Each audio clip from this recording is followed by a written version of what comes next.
Start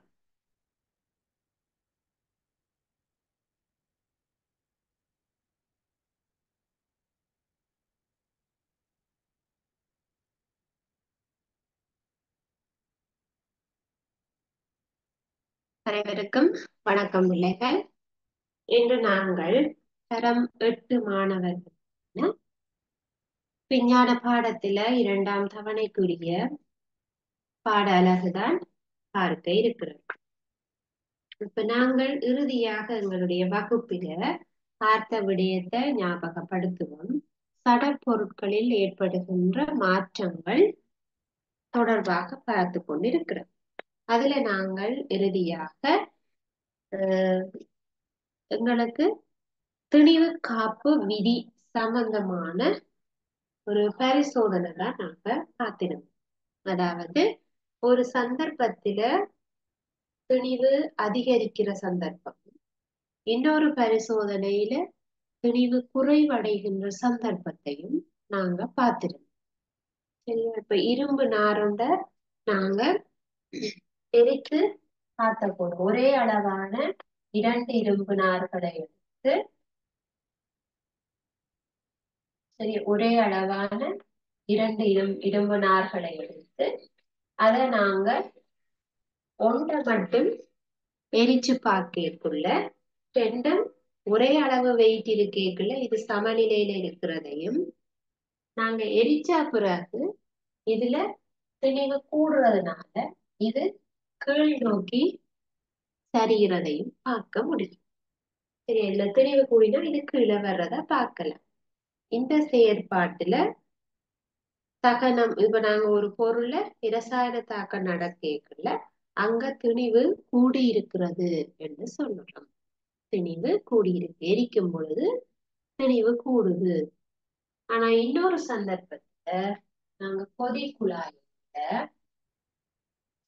தீக்குச்சிகளினுடைய தலைய போட்டு, தீக்குச்சியில கருப்பாக இருக்கிற அந்த தலைய அதை நாங்கள் சூடாக்கும், வெப்பமாக்கும் பொழுது அந்த தீக்குச்சி தலைகள் எரியும்.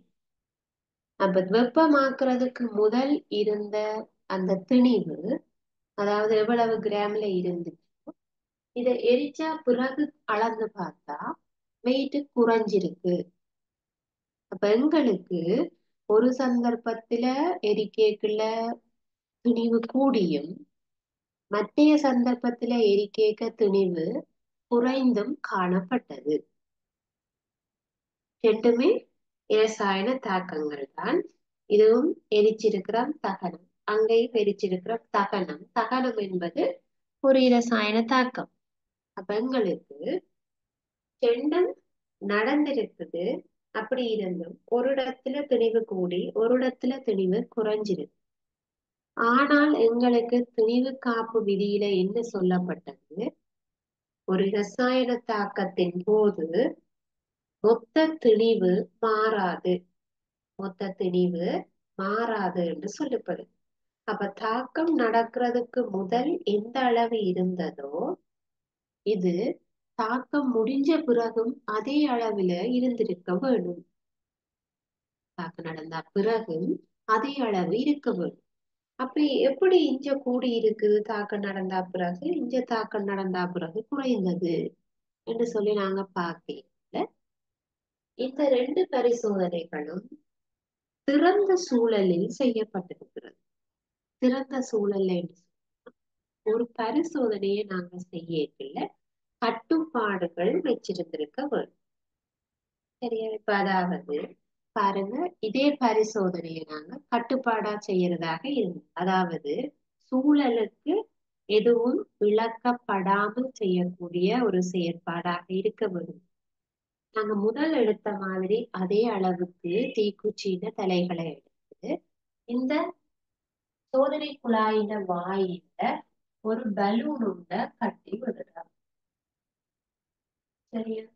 பலூன் உண்ட கட்டி விடுறோம். இப்ப இத நாங்கள் ஹீட் பண்ணிக்கல, அந்த தீக்குச்சியின தலைய வெப்பப்படுத்திக்கல எரியும். எரிகைக்குள்ள பார்த்தீங்கன்னா தெரியும் உங்களுக்கு இந்த பலூன் விரியும்.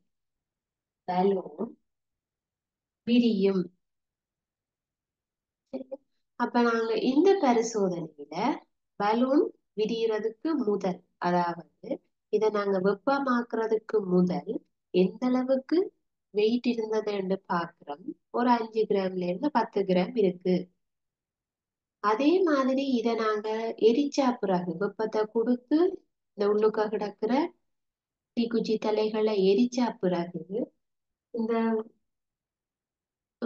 வாயு வந்து வெளியில போகாம அது போய் பலூனுக்குள்ள சேர்ந்து நிக்குது. இப்ப எடுத்து நாங்க திருப்ப நிறுத்து பாக்குறோம். இப்போ அதே மாதிரி 10 கிராம் இருக்கு. தாக்கத்திற்கு முன், தாக்கத்திற்கு பின். சரியா, இப்ப பாக்குறோம். தாக்கம் நடக்கிறதுக்கு முதல் 10 கிராம் இருந்துச்சு. தாக்கம் நடந்த பிறகும் அதே 10 கிராம் இருக்கு.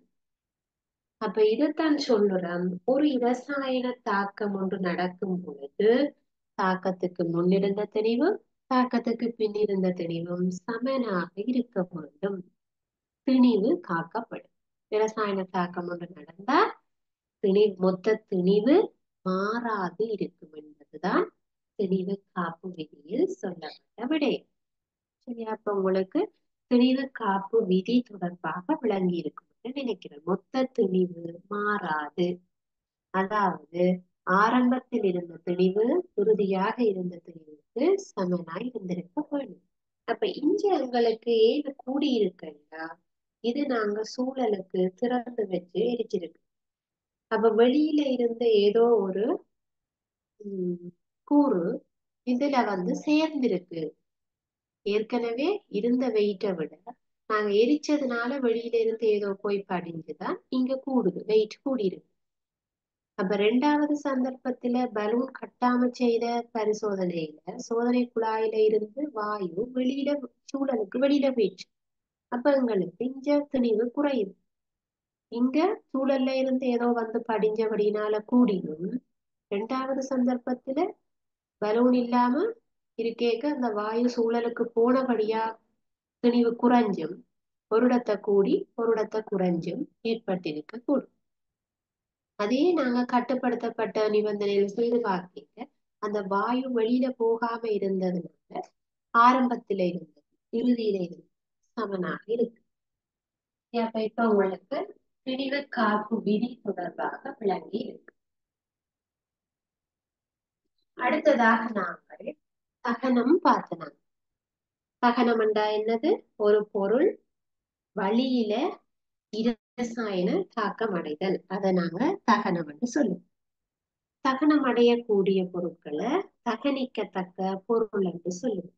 அதாவது கந்தகம், சீனி, பெட்ரோல், டீசல், விறகு, எரியக்கூடிய பொருட்கள், மண்ணெண்ணெய், தார், பெட்ரோல், கடதாசி, அதுகளை சொல்லுவோம் எரியிற பொருட்கள். அதுவும் தகனம் அடையாததென்றா கண்ணர், கண்ணாடி, கல், மணல், இதுகள் வந்து எரியாது என்று சொல்றோம். சரியா, அது தகனம் அடையாத பொருட்கள். ஒரு பொருள் எரிய வேணுமெண்டா என்ன சொல்லுவான், அது எரிகிறதுக்கு தேவையான எரிபற்று நிலை கிடைக்க வேணும். அது சரியா எரியறதுக்குரிய அந்த வெப்பம் கிடைச்சாதான் அது எரிய தொடங்கும். இப்ப சும்மா கிடக்குற மரக்கட்டை எல்லாம் சூரிய வெப்பத்தால எரியாது. அதை நாங்க மினக்கட்டு அதுக்குரிய வெப்பநிலையில அதை நாங்க தீக்குச்சியால உரசி பிடிச்சு அதை வெப்பமாக்கினா பிறகுதான் மரக்கட்டைகள், விறகுகள் எரிய தொடங்கும். அப்ப அதுக்குண்டு ஒரு சிறப்பு வெப்பநிலையை நாங்க எரிபற்று நிலை, அதாவது வழியில எரிய ஆரம்பிக்கிறதுக்கு தேவையான வெப்பம். சரி, அப்ப வெளியில சும்மா வெயில கிடக்குற காஞ்ச கட்டைகள் எல்லாம் சும்மா எரியாது. சரியா, ரைட். அப்ப விரைவில் தீப்பற்றக்கூடியதாக இருக்க வேணும்னா அதுக்கு எரிபற்று நிலை குறைஞ்சதா இருக்க வேண்டும். பற்றக்கூடிய எரிபற்றக்கூடிய அந்த நிலை அதுக்கு எதுக்கு குறைவாக இருக்கிறதோ அது டக்குன்னு தீப்பிடிக்கும். பெட்ரோல் எல்லாம் பாத்தீங்கன்னா எரிபற்று நிலை மிக குறைவு. பெட்ரோலுக்கு கிட்ட நீங்க ஒரு தீக்குச்சியை கொண்டு போனாலும் உடனடியாக பற்றிக்கொள்ளும். எரிபற்று நிலை குறைவு. சரியா, ரைட். அடுத்தது வந்து தகனம் அடைகிறதுக்கு தேவையான காரணிகள் பார்த்தேன் நான். தகனம் அடைவதற்கு தேவையான காரணி. அப்போ ஒன்றாவது எரியக்கூடிய பொருளாக இருக்க வேண்டும், எரியக்கூடியதாக இருக்க வேண்டும். இரண்டாவது எரிபற்று நிலையை அடைய வேண்டும், எரிபற்று நிலை. மற்றது ஒட்சிசன் வாயு கிடைக்க, ஒட்சிசன் கிடைச்சாதான் எரியும். அப்ப எங்களுக்கு இது மூன்றும் கிடைச்சாதான் ஒரு பொருள் தகனம் அடையும் என்று சொல்லுவோம், எரியும். அப்ப அடுத்ததாக நாங்கள் தீ முக்கோணி சம்பந்தமாக பார்ப்போம். இப்ப தகனம் பார்த்த நாங்க அடுத்ததாக தீ முக்கோணி. இப்ப நாங்க தீ முக்கோணியில என்ன சொல்ல போறோம்னா, ஒரு தீயுக்கு என்னென்ன தேவையாக இருக்கிறது, அதாவது எரியறதுக்கு என்னென்ன தேவையாக இருக்கிறதோ அதை நாங்க கீறி காட்டுறதுதான் தீ. சரியா? அப்ப இதை நீங்க கீறிக்கொள்ளுங்க, தீ முக்கோணி என்று போடும்.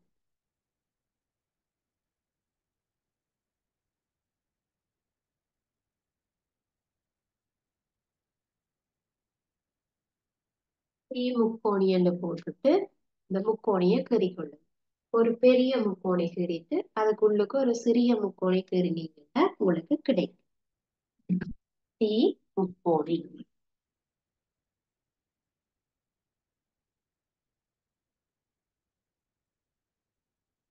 ரைட்? அப்ப இந்த தீ முக்கோணியில நாங்கள் என்னென்ன போட வேணுமெண்டா, எரிகிறதுக்கு தேவையான முக்கியமான 3 விஷயம், எரிகிறதுக்கு அவசியமான முக்கியமான 3 விடயங்களை தான் இந்த 3 பக்கங்கள்ல நாங்க குறிக்க போறோம். அப்ப எங்களுக்கு பிரதானமாக எரிகிறதுக்குரிய ஒட்சிசன் கிடைக்க வேண்டும். அப்ப ஒரு சைட்ல ஒட்சிசன் போட்டு முக்கோணின்ற ஒரு கோட்டுக்குள்ள ஒட்சிசன்.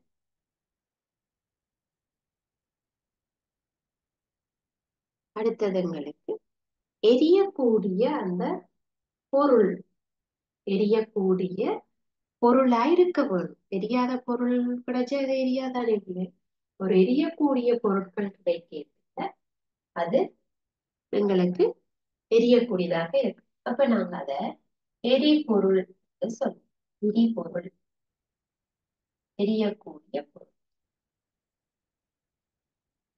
எரிபொருளா இருக்க வேணும். அடுத்தது எங்களுக்கு எரிபற்று நிலையை அடையக்கூடிய வெப்பம் கிடைக்க வேணும். எரிபற்று நிலைக்கு வர அளவுக்கு வெப்பம். இது மூன்றையும் குறிச்சு கொள்ளுங்க. அப்ப எங்களுக்கு ஒரு தீயுக்கு அவசியமான காரணி இந்த 3 தான். சரியா? அப்ப தீ ஏற்படுவதற்கு தேவையான காரணிகளை உள்ளடக்கி வரையப்படுவது தீ முக்கோணி. தீ முக்கோணி என்றா என்ன? தீ ஏற்படுவதற்கு தேவையான காரணிகளை உள்ளடக்கி வரையப்படுவதுதான் தீ முக்கோணி. அப்ப இப்ப எங்களுக்கு ஒரு இடத்துல தீ பிடிச்சிருந்தால் அங்க தீயை அணைக்க வேணுமாக இருந்தா இந்த 3 விஷயத்துல ஏதாவது ஒன்று கிடைக்காம செய்ய வேண்டும். ஒரு இடத்துல தீ பிடிச்சிருக்கும் பொழுது அங்க இருக்கிற ஏதாவது இந்த 3 விஷயங்கள்ல ஒன்றையாவது கண்ட்ரோலுக்கு கொண்டு வந்தால்தான் எரியிறத அணைக்க முடியும், எரியிறத அணைக்க முடியும். அப்ப எங்களுக்கு முதல்ல என்ன செய்ய வேணும்னா, தகன தீய அணைக்கிறதுக்கு தகன துணைய அகற்ற வேண்டும். அதாவது அந்த இடத்திலே ஒட்சிசன் கிடைப்பதை தடுக்க வேண்டும். இதுதான் முதலாவது வேலை. சரியா? அதுக்கு அடுத்ததாக வெப்பம் கிடைக்கிறத தடுக்கிறது. வெப்பம் கிடைக்கிறத தடுக்கிறதுக்கு தான் சில பேர் தீ தீ எரிஞ்சு கொண்டிருக்க தண்ணியால அடிச்சு அந்த வெப்பத்தை கண்ட்ரோல் பண்றதை நீங்க பாக்க. சரியா? அப்ப வெப்பம் கிடைக்கிறத தடுக்கப்படும். அடுத்தது எரியக்கூடிய பொருட்கள் இருந்தா முதல்ல அதை அகற்ற வேண்டும். எரியக்கூடிய பொருட்கள் இருந்தா முதல்ல அதுகளை நாங்க அகற்ற வேணும். சரியா? அப்ப அதுக்காக நாங்க எரியக்கூடிய பொருள்னா சில வேளை மணல் வந்து சில பேர் வீசுவினோம். சரியா? அப்ப அது வந்து மணல் வந்து எரியாத பொருள், ஆகவே அதை போட்டு நாங்க அணைக்கலாம். அல்லது ஈரச்சாக்கு வெப்பத்தை குறைச்சிடும். ரைட்? அப்ப எரியிற பொருட்கள்ல இந்த மூன்றுல இருக்கிற ஏதாவது ஒன்றையாவது நாங்க கண்ட்ரோல் பண்ண வேணும். அதாவது தீ அணைக்கிற முறைகள் வந்து வேற வேறையாக இருக்கிறது. சரியா? அப்ப எங்களுக்கு தீ என்ன விதமான தீ எரியுது என்றது தெரிஞ்சால்தான் எதை கண்ட்ரோல் பண்றதுன்னு தெரியும். இப்ப எங்களுக்கு மின் இணைப்புகள்ல தீ ஏற்படும், அல்லது எண்ணெய்கள் எரியறதுனால தீ ஏற்படும். சரியா? அப்ப எங்களுக்கு எந்த விதமான காட்டு தீ ஏற்படும். அப்போ தீ வந்து எந்த விதமான தீ என்றதை தெரிஞ்சா அதுக்கேற்ற மாதிரியான தீயணைப்பு முறைகளை பயன்படுத்துவார்கள். சரியா? அப்ப இப்ப வந்து பாருங்க, சில பேர் நெருப்பு தணல் இருக்கேக்குள்ள சில பேர் சின்ன பிள்ளைகளா போய் கைய வச்சிருவினோம்ட்டு அம்மாக்கள் என்ன செய்வினம், அந்த தணலுக்கு மேல நீர் தெளிச்சு விடுவிடும். அப்ப நீரை தெளிச்சோன்னா அவை அணைந்து விடும். அந்த கொல்லிக்கட்டை அணைந்து விடும். அப்ப என்ன செய்யுதுன்றாது, அந்த தண்ணி ஆவியாகிறதுக்காக வெப்பம் அந்த தணல்ல இருந்து எடுத்து நீங்க பாருங்க, அந்த கட்டைக்கு மேல தண்ணியை ஊத்தேக்குள்ள ஒரு சவுண்ட் ஒன்று வரும். சவுண்டோட புகையா போகும் ஆவி. இது என்ன ஆவி? நீங்க தெளிச்ச தண்ணி தான் நீராவியாக மாறி வெளியேறுது. அப்ப அது வெப்பத்தை பெற்று அந்த தண்ணி அந்த கட்டையில இருக்கிற வெப்பத்தை உறிஞ்சி எடுத்து ஆவியாகி மேல போக அந்த விறகு வந்து அணைகிறது. சரி, அது ஒரு சந்தர்ப்பம். அதாவது எரிபொருளினுடைய வெப்பநிலையை உடனடியாக நாங்க குறைக்கிறோம் என்னண்டு தண்ணியை ஊற்றி. சரியா? அதே மாதிரி பாருங்க, சில சமயம் நீங்க சமைக்கக்குள்ள உங்களுடைய அணிந்திருக்கிற ஆடையில் தீப்பற்றி கொண்டால், உங்களோட அணிந்திருக்கிற ஆடையில தீப்பற்றி பிடிச்சிட்டது என்றால் நீங்க உடனடியாக நிலத்துல விழுந்து ரொட்டேட் பண்ண வேணும். சரியா? உடனடியாக நிலத்துல விழுந்து புரள வேணும் என்று சொல்றோம். ஏன்? இப்ப நீங்க தீ பிடிச்ச பிறகு வேகமாக வெளியில ஓடியிருந்தாலோ அல்லது நீங்க வெளியில ஓடி போனாலோ உங்களுக்கு வழியில அதிக அளவுல ஒக்சிஜன் இருக்கு. அப்ப நீங்க ஓட ஓட ஒக்சிஜன் வாயு கூடுதலா கிடைக்கும். ஒக்சிஜன் கூட கிடைக்க கிடைக்கத்தான் இன்னும் பெரிதாக எரியும். அப்ப ஒக்சிஜன் கிடைக்க கூடாதுன்னா உடனடியா கீழே விழுந்து ரொட்டேட் பண்ணும். உடனடியாக நீங்க கீழே புரண்டு மண்ணில நீங்க புரண்டீங்கன்னா ஆக்சிஜன் கிடைக்க வாய்ப்பு இல்லை. ஆனா வெளியில ஓடினீங்கன்னா ஆக்சிஜன் நிறைய கிடைக்கும். ஓடைக்குள்ள அதிக அளவு ஆக்சிஜன் கிடைக்கும். அப்ப மேலும் தீப்பற்றும். தீ உடையில தீப்பற்றினால் ஓடுவது பொருத்தமற்றது. சரியா? பெண்களுக்கு எந்த மாதிரி தீப்பற்றுதோ அதுக்கேற்ற முறையைத்தான் நாங்க பயன்படுத்துவோம். சரியா? ரைட். அப்ப அடுத்ததாக நாங்க எண்ணெயால வார தீய, இப்ப சில சமயம் எண்ணெய்கள் தீ பிடிச்சா பத்துறதுக்கு நாங்க நீரை பயன்படுத்துறது பொருத்தமற்றது இல்லை. சரியா? எண்ணெய் எரிஞ்சு வார தீய கட்டுப்படுத்துறதுக்கு நீரை பயன்படுத்துற முறை வந்து பொருத்தமற்றது. சரியா? அதே மாதிரி மின் இணைப்புகள்ல ஏற்படுகின்ற தீயை நாங்க நீரை வச்சு பயன்படுத்துறது கஷ்டம். அப்ப அதுக்கேற்ற பொருத்தமான முறைகளைத்தான் தீயணைப்பு படை வீரர்கள் பயன்படுத்துவாங்க. சரியா? அவர்களுக்கு அது தொடர்பில் வழங்கப்பட்டிருக்கிற பயிற்சிகளை வச்சுக்கொண்டு அவர்கள் தீயணை கருவிகள் வைத்திருப்பார்கள். காவலீர் சைட்டில் நிரப்பப்பட்ட தீயணை கருவிகள் அதுகளை வச்சு அவர்கள் பயன்படுத்தி கொள்ளுவார்கள். சரியா? அப்ப அடுத்ததாக நாங்க பார்ப்போம் எரிபொருட்கள். அதாவது தகனம் அடையக்குள்ள வெப்பத்தையும் ஒளியையும் தரக்கூடியது. இப்ப எரிபொருள் என்றால் எங்களுக்கு உடனடியா ஞாபகம் வர்றது மண்ணெண்ணெய் பெட்ரோல் தான். சரியா? எரிபொருள் அது தவிர எங்களுக்கு எரியும் பொழுது வெப்பத்தையும் ஒளியையும் தரக்கூடிய எல்லாவற்றையும் நாங்க எரிபொருள் என்று சொல்லுவோம். அது திண்ம எரிபொருட்களாக இருக்கலாம். திண்ம எரிபொருள் உதாரணமாக திண்மமாக இருக்கிற பதார்த்தங்களை எரிக்கிறது. பாருங்க, விறகு திண்மமாக இருக்கு. சிரட்டை, மட்டைகள்,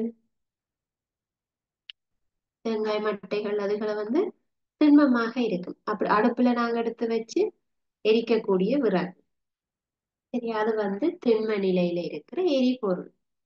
அடுப்புல வைக்கிறதும் எரிபொருள் தானே இல்லையா? அதே மாதிரி திரவ நிலையில இருக்கக்கூடிய எரிபொருட்கள் இருக்கு. திரவ எரிபொருள்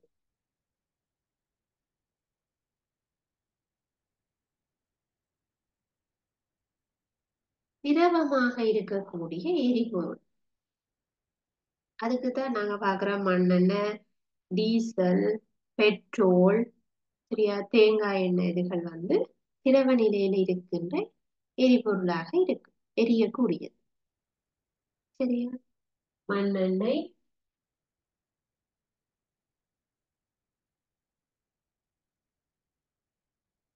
டீசல், பெட்ரோல் எல்லாம். அதுவே வாயு நிலையிலையும் எரிபொருட்கள் இருக்கும்.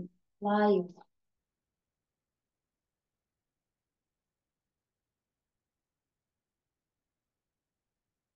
வாயுவாகவும் எரிபொருள் இருக்கு.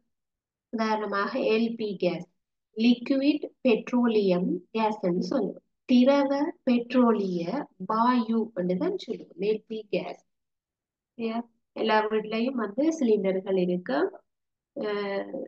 எல்பி கேஸ் வச்சிருப்பாங்க. அதே மாதிரி நிலக்கரி வாயு இருக்கு, மெதேன் வாயு அதாவது உயிர் வாயு இருக்கு. உயிர் வாயு, LP gas, liquid petroleum gas, நிலக்கரி வாயு.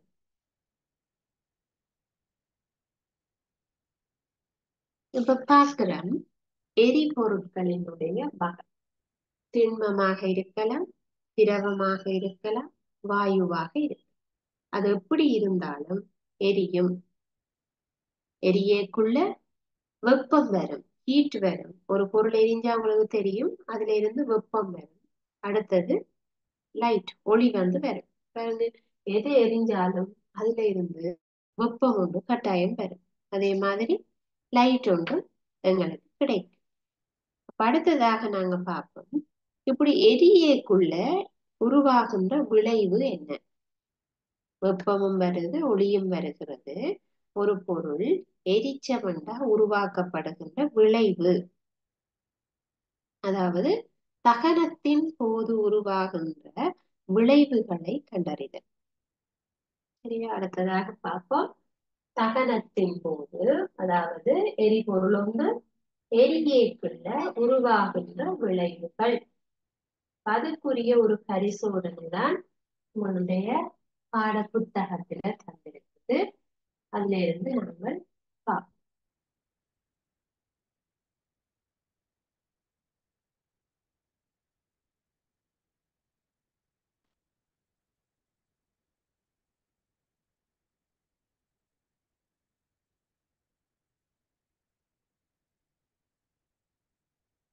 பாருங்க, எல்லா எரிபொருளையும் இருக்கிற கூறுகள் கார்பனும் ஐதரசனும். இப்ப நாங்க எரிபொருள் என்ன சொல்ற எல்லாமே கார்பன் ஐதரசன் ஆகிய மூலகங்களை தான் பிரதானமாக கொண்டிருக்க வேண்டும். சரியா, கார்பனும் ஐதரசனும். கார்பன் என்ற மூலகமும் ஐதரசனையும் கொண்டிருக்கு. அப்ப எரிபொருளினுடைய தகனத்தின் தோன்றுகின்ற விளைவுகள்லையும் இந்த கார்பன் ஐதரசன் சேர்வைகள் கட்டாயம் இருக்கும். இப்ப நாங்க இந்த தகனம் அடையக்குள்ள என்ன வருகிறதுன்னு சொல்லி பாருங்க. செயற்பாடு 8.13. தேவையான பொருட்கள் மெழுகுவர்த்தி, சுண்ணாம்பு நீர், பொதிக்குழாய், புனல், நீரற்ற செப்பு சல்வேற்று போத்தல் ஒன்று, ஜூக்குழாய் ஒன்று. இந்த செய்முறையில சொல்லப்பட்டிருக்கு பாருங்க. ஒரு தாங்கியில இந்த குழாய் ஒன்று பொருத்தப்பட்டிருக்குது, வைக்குழாய் ஒன்று, அதுக்கு கீழே மெழுகுவர்த்தி ஒன்று எரிவதற்காக வைக்கப்பட்டிருக்கு. அப்ப இந்த மெழுகுவர்த்தி எரியும் போது இந்த குழாய் வழியாக அது எரிந்த வாயு வெளியேற்றப்படும். அது வெளியேறி குழாயினூடாக வந்து யூ குழாயை அடையும். அப்ப யூ குழாயினூடாக வார அந்த வாயு யூ குழாயை தாண்டி யூ குழாயில இருக்கிற நீரற்ற செப்பு சல்வேட்டோட தாக்கம் அடைஞ்சு அடுத்ததாக அது யூ குழாயை தாண்டி சுண்ணாம்பு நீர் இருக்கக்கூடிய அந்த பாத்திரத்துக்குள்ள வந்து சேரும். பாருங்க, சுண்ணாம்பு நீர் அடியில வந்து சேரும். அதே மாதிரி இந்தியால வழியோட்டம் ஒன்றை எடுக்கிறதுக்கு, வழியோட்டம்ண்டா இதுல இருந்து உள்ளுக்க வாரதுக்காக இந்த பக்கம் வழி உறிஞ்சி கம்பி வைக்கப்பட்டிருக்கு. சரி, அப்ப இந்த சுண்ணாம்பு நீருக்குள்ள இருந்த வழியெல்லாம் உறிஞ்சி வெளியில எடுக்கப்பட்டிருக்கு. அப்ப இப்ப பாக்குறோம், உருவில் காட்டியவாறு உபகரணங்களை ஒழுங்குபடுத்துங்கள். இப்ப ஒரு யூ குழாய் ஒன்றை வச்சிருக்கிறோம். அதுல யூ குழாய்க்கு நடுவில் நீரற்ற செப்பு சல்வேட்டு, பாருங்க, நீரற்ற செப்பு சல்வேட்டு. சரியா? நீரற்ற செப்பு சல்வேட்டுன்ற கலர் தெரிய வேண்டிய வெண்ணிறமானது. நீரற்ற செப்பு சல்வேட்டு வெள்ளை நிறமானது. அப்ப எங்களுக்கு அதுக்கு போட்டிருக்கேக்க அது வெள்ளை நிறமாக இருக்கும். அதே மாதிரி சுண்ணாம்பு நீர், தெளிந்த சுண்ணாம்பு நீர் எங்களுக்கு நிறமற்றதாக இருக்கும். சுண்ணாம்பு நீர் தண்ணியை கரைச்செடுத்து வடிச்சு வச்சிருக்கோம். சரியாப்போ அதுவும் எங்களுக்கு நிறமற்றதாக இருக்கு. இப்ப நாங்கள் மெழுகுவர்த்திய கொளுத்தி கொள்ளுவோம். கொளுத்தி வச்சுட்டு இந்த சுண்ணாம்பு நீர் கொண்ட போத்தல வழி உறிஞ்சி கம்பியோட இணைச்சு இழுக்க போறோம். இழுக்கைக்குள்ள எங்களுக்கு என்ன நடக்கும்? சுண்ணாம்பு நீருக்குள்ள இருக்கிற வழி எல்லாம் வெளியேற்றப்படும். வெளியேற்றக்குள்ள மெழுகுவர்த்தி எரித்து அதில இருந்து வரக்கூடிய விளைவுகள் யூ குழாய் அடையுது. அப்ப யூ குழாயில ஏற்கனவே என்ன போட்டு வச்சிருக்கிறான்? வெள்ளை நிறமான செப்பு சல்வேட். அப்ப எரியும் போது வந்த செப்பு சல்வேட் இதுல இருந்து வர விளைவினால செப்பு சல்வேட்டு நீல நிறமாக மாறுவதை பார்க்கலாம். இதுல எரிஞ்சு வார ஏதோ ஒரு விளைவினாலதான் செப்பு சல்வேட்டு, நீரற்ற செப்பு சல்வேட்டு வெள்ளை நிறமாக இருந்தது. இப்ப எங்களுக்கு அது நீல நிறமாக மாறியிருக்கு. அதாவது நீராவியோ அல்லது நீர் சம்பந்தமான ஏதோ ஒன்று வந்தால்தான் இது நீரேற்றப்படும். நீரேற்றப்பட்ட செப்பு சல்வேட்டு நீல நிறம். இப்ப நாங்க வழக்கமாக பாக்குற செப்பு சல்வேட்டுக்குள்ளே ப்ளூ கலரா இருக்கும். அதுக்கு காரணம் அதுல நீர் சேர்க்கப்பட்டிருக்கு. அப்ப நீரற்ற செப்பு சல்வேட்டை இங்க எடுத்திருக்கிறோம்டா அர்த்தம் அங்க நீர் இல்ல, அதனால அது வெள்ளை நிறமாக இருக்கு. எரியும் போது வந்த நீராவியோ ஏதோ ஒன்றுதான் இவங்கள நீரற்ற செப்பு சல்வேட்டை நீல நிறமாக மாற்றிடு. அப்ப எரியும் போது நீராவி வந்திருக்குது.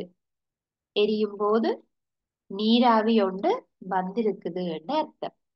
அதே போல அங்கால எங்களுக்கு யூ குழாயை தாண்டி போற சுண்ணாம்பு நீர் கொண்ட கரைசல்ல பாத்தீங்கன்னா அது பால் நிறமாக மாறும். சுண்ணாம்பு நீர் பால் நிறமாக மாறுவதை அவதானிக்கலாம். அதுக்கு என்ன காரணம்? சுண்ணாம்பு நீரை பால் நிறமாக மாற்றக்கூடிய வாயு எது? நீங்க ஏற்கனவே இத தரம் 6 வகுப்புல இருந்து படிச்சிருக்கீங்க. உங்களோட வெளிச்சுவாச வழியில காபனீர் ஆக்சைடு உண்டு என்றதை காட்டுவதற்குரிய பரிசோதனையில ஒரு சோதனை குழாய் ஒன்றுல நீங்க இந்த சுண்ணாம்பு நீர் கரைசலை எடுத்து நீங்க ஒரு குழாய் ஒன்றை வச்சு ஊதைக்குள்ள அதுல சுண்ணாம்பு நீர் பால் நிறமாக மாறுவதை அவதானிக்கக்கூடிய மாதிரி இருந்தது. ஏனென்றா வெளிச்சுவாசத்துல சுண்ணாம்பு நீரை பால்நிறமாக மாற்றக்கூடிய வாயு ஒன்று வந்திருக்குது. அதுதான் கார்பன் ஆக்சைடுன்னு சொல்லுவோம். வெளிச்சுவாசத்தில் கார்பன் ஆக்சைடு உண்டு என்றதை காட்டியிருக்கு. அப்ப இங்க எங்களுக்கு சுண்ணாம்பு நீர் பால்நிறமாக மாற்றப்பட்டது என்று சொல்லி சொன்னா என்ன காரணம்? கார்பன் ஆக்சைடு வாயு வந்திருக்குது. அப்ப எரியும் போது நீராவி வந்ததுனால இது செப்பு சல்வேட்டு ப்ளூ கலராக மாறி இருக்கு. கார்பன் ஆக்சைடு வாயு வந்ததால சுண்ணாம்பு நீர் பால் நிறமாக மாறி. அப்ப எரிபொருள் உண்டு. மெழுகுவர்த்தி ஒரு எரிபொருள் தானே உள்ளே, மெழுகு எரியும். அப்ப எரியும் போது நீராவியும் கார்பன் ஆக்சைடும் உருவாகி இருக்கு. எரியும் போது நீராவியும் வந்திருக்குது, கார்பன் ஆக்சைடு வாயுவும் வந்திருக்கு என்ற முடிவுக்கு வரலாம். பாருங்க, யூ குழாயினுள் நீரற்ற வெண்ணிற செப்பு சல்வேற்று காணப்படுது. சொன்னாங்க தானே, நீர் இல்லாட்டிக்கு வெண்ணிறமாக இருக்கும். செப்பு சல்வேற்று வெண்ணிறமாக இருக்கும். பொதி குழாயினுள் நிறமற்ற சுண்ணாம்பு நீர் இருக்கும். நிறமற்ற சுண்ணாம்பு நீர். அப்ப இது வெள்ளை நிறம், நீரற்ற செப்பு சல்வேற்று, சுண்ணாம்பு நீர் நிறமற்றது. இப்ப மெழுகுவர்த்தியை கொளுத்தி உறிஞ்சியை செயற்படுத்தும் போது, உறிஞ்சி என்றது வழி உறிஞ்சி பகுதி. இஞ்சால நாங்க உறிஞ்சி எழுத்தாத்தான் இதுக்குள்ளால வாயு வரும். உறிஞ்சியை செயற்படுத்தும் போது வெண்மையான நீரற்ற செப்பு சல்வேற்று நீல நிறமாக மாறுவதை, அப்ப அவதானம் என்னது? மெழுகுவர்த்தியை கொளுத்தி அவதானிக்கும் போது அவதானம் என்னவாக இருக்கிறது? செப்பு சல்வேற்று, நீரற்ற செப்பு சல்வேற்று நீல நிறமாக மாறுவதையும், நிறமற்ற சுண்ணாம்பு நீர் பால் நிறமாக மாறுவதையும் காணக்கூடியதாக இருக்கும். சரியா? அப்ப இதுதான் அவதானம். செப்பு சல்வேற்று நீல நிறமாகவும் சுண்ணாம்பு நீர் பால் நிறமாகவும் மாறும். சரியா? ரைட். அப்ப பாக்குற உங்களுக்கு குழாயில இருந்த நீரற்ற செப்பு சல்வேட்டு நீரை உறிஞ்சுவதால் நீல நிறமாக மாறிடும். ஆகவே சுண்ணாம்பு நீர் கார்பன் ஆக்சைடை உறிஞ்சுவதன் மூலமாகவே பால் நிறமாக மாறியது. சரியா? இதுல இருந்து என்ன சொல்றோம்? மெழுகுவர்த்தி எரியும் போது கார்பன் ஆக்சைடு வாயு சம நீராவி என்பன உருவாகின்றது என்பது இதிலிருந்து தெளிவாகும். ஆகவே எரிபொருட்கள் தகனமடையும் போது, ஒரு பொருள் எரிபொருள் எரியக்குள்ள அதுல இருந்து என்னென்ன வரும்? கார்பன் ஆக்சைடு வாயுவும் நீராவியும் விளைவாக கிடைக்கும். எந்த எரிபொருளாக இருந்தாலும், இப்ப மண்ணெண்ணெய் எரியுதென்றாலும் கார்பன் ஆக்சைடு வாயுவும் நீராவியும் வரும். பெட்ரோல் எரிவதாக இருந்தாலும் அதுல கார்பன் ஆக்சைடு வாயு நீராவி வரும். அப்ப எரிபொருள் தகனம் அடையேக்க கார்பன் ஆக்சைடு வாயு நீராவி என்பன கட்டாயம் விடுவிக்கப்படும். சரியா? எனவே எரிபொருள் தகனம் அடையும் போது கார்பன் ஆக்சைடு வாயுவும் நீரும் விளைவாகின்றன என்று சொல்லும். எந்த எரிபொருளாக இருந்தாலும் கார்பன் ஆக்சைடு வாயுவும் நீராவியும் கட்டாயம் பெறவும். சரியா? அடுத்ததாக நாங்க எரிபொருள்ல நிகழுகின்ற குறைதகனம் மற்றும் நிறைதகனம் சம்பந்தமாக பார்ப்போம். இப்ப தகனம் ஒன்று நடக்க, ஒரு பொருள் எரியேற்க அந்த பொருள் எரிகிறதுக்கு தேவையான அளவு அல்லது போதுமான அளவு ஆக்சிஜன் வாயு வழங்கப்படும் பொழுது அது பூரண தகனம் என்று சொல்லும். பூரண தகனம், அதாவது அது எரியறதுக்கு காணும், ஆக்சிஜன் வாயு காணும். அதை நாங்கள் பூரண தகனம் எப்படி சொல்லுவோம்? பூரண தகனம். சரியா? அப்ப எரிபொருள்ல ஏற்கனவே கார்பனும் ஐதரசனும் இருக்குன்னு உங்களுக்கு தெரியும். அப்ப கார்பன் பூரண தகனத்துக்கு உட்படைக்க கார்பன் ஆக்சைடு வாயு வரும் என்று பார்த்துட்டு, ஐதரசன் பூரண தகனம் அடைஞ்சா நீர் வரும்ட்டு பார்த்துட்டோம்.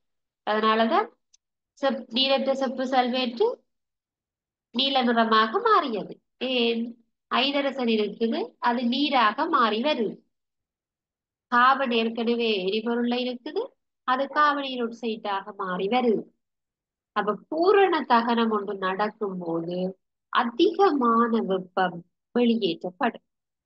பூரண தகனம் நடக்கக்குள்ள அதிகமாக ஒட்சிசன் எடுக்கப்படும், அதிக அளவில வெப்பம் வெளியேற்றப்படும். அப்ப தகனத்துக்கு போதுமான அளவு ஒட்சிசன் வாயு கிடைக்கலையா அங்க நடக்கிறது குறை தகனம். தகனத்திற்கு போதுமான அளவுக்கு ஒட்சிசன் இல்லை என்றா அதை நாங்கள் குறை தகனம் என்று சொல்லுவோம். சரியா? அப்ப குறை தகனம் நடக்க என்ன நடந்திருக்கும்டா, எங்களுக்கு தெரியும், எரிஞ்சா காவிரி சைட்டு நீர் கட்டாயம் வரும். அதற்கு மேலதிகமாக கார்பனோர் ஒக்சைட்டு CO சொல்லுவோம். அதோட எரியாத கார்பன் துணிக்க. அப்ப குறை தகனம்ண்டா அரைவாசி தானே எரிஞ்சிருக்கும். அப்ப எரியாத துணிக்கைகளும் இருக்கு. அத நாங்க எரியாத கார்பன் துணிக்கைகள் என்று சொல்லுவோம். சரியா? அப்ப எங்களுக்கு எது நல்லதுன்னு கேட்டோம்டா பூரண தகனம் தான் நல்லது. சரியா? குறை தகனம் நடந்தா இந்த எரியாத கார்பன் துணிக்கைகளும் கார்பனோர் ஒக்சைடும் சூழலுக்கு விடுவிக்கப்படுவது கூடாது. சரியா? அதுவே குறை தகனம் ஒன்று நடக்க வார சக்தி குறைவு. பூரண தகனத்தின் போது உருவாகிற சக்தி கூட. அப்ப எங்களுக்கு பூரண தகனம் நடக்கிற மாதிரி நாங்கள் பார்த்து கொள்ள வேண்டும். சரியா? அப்ப இதுதான் எரிபொருட்கள் சம்பந்தமாக இன்று நாங்கள் பார்த்த விடயம். எரிபொருள் சம்பந்தமான சகல விடயங்களையும் நாங்கள் இப்ப பார்த்திருக்கிறோம். அதுல சில வினாக்களை பார்ப்போம். எழுதி கொள்ளுங்க. முதலாவது வினா,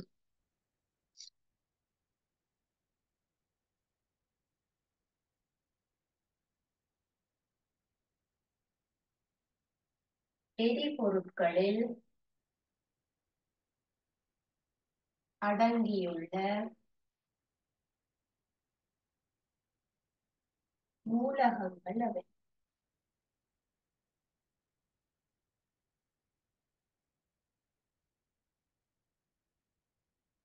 எரிபொருட்களில் அடங்கியுள்ள மூலகங்கள் எவை?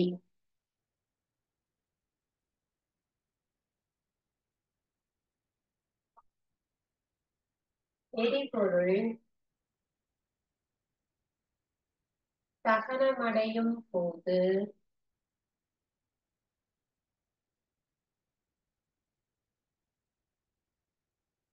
தோன்றும்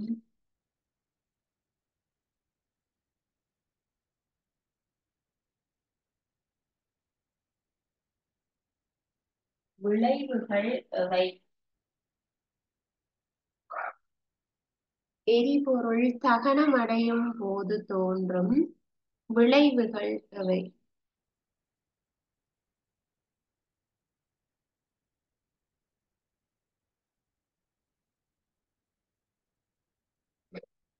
மூன்றாவது வினா, நீரற்ற செப்பு சல்வேட்டின்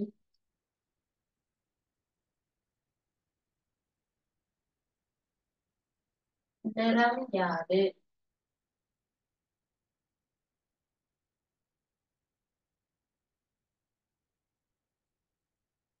நான்காவது, முப்போனியொன்றில்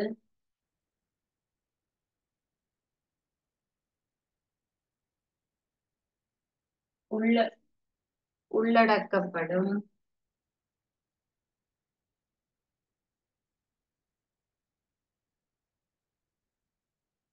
விடயங்கள் எவை?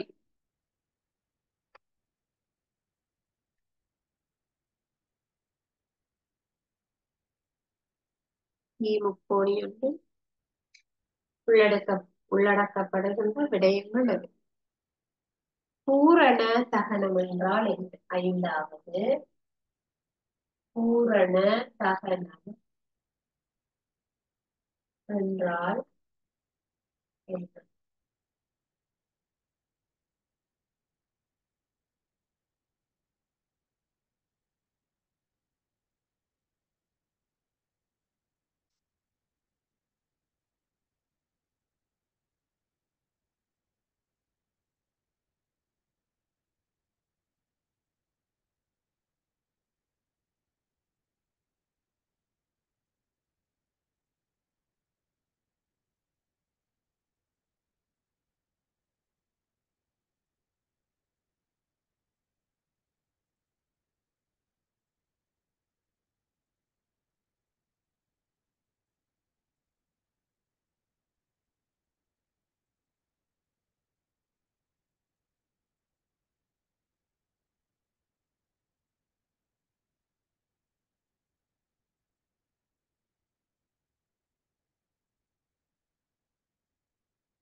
சரியா பிள்ளைகள்? இதுல முதலாவதுல எரிபொருட்கள்ல அடங்கியுள்ள மூலகங்கள் என்று நாங்க பார்க்க கார்பன், ஐதரசன்.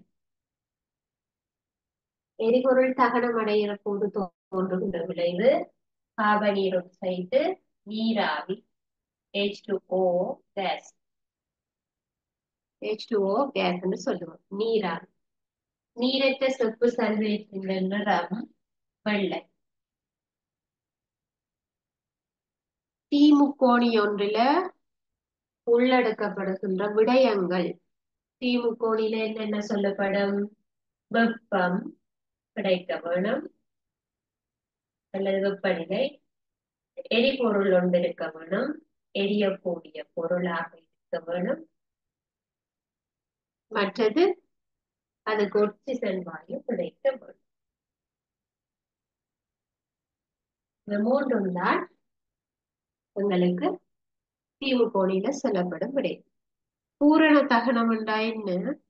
போதுமான அளவு ஒட்சிசன் வாயு வழங்கப்படும் போது நடைபெறும் தாக்கம்.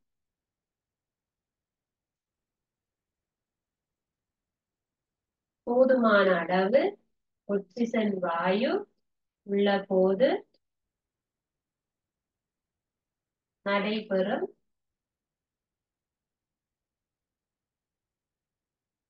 நடைபெறும் தகனம்.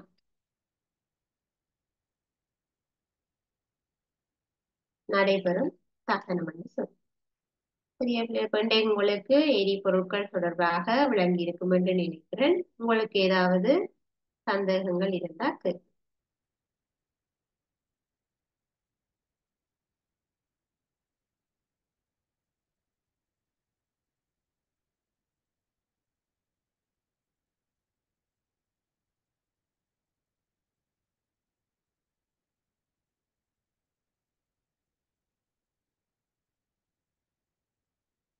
உங்களுக்கு எந்த விதமான டவுட்ஸும் இல்லையென்றா நாங்க இதோட வகுப்பை நிறைவு செய்து கொள்ளுவோம்.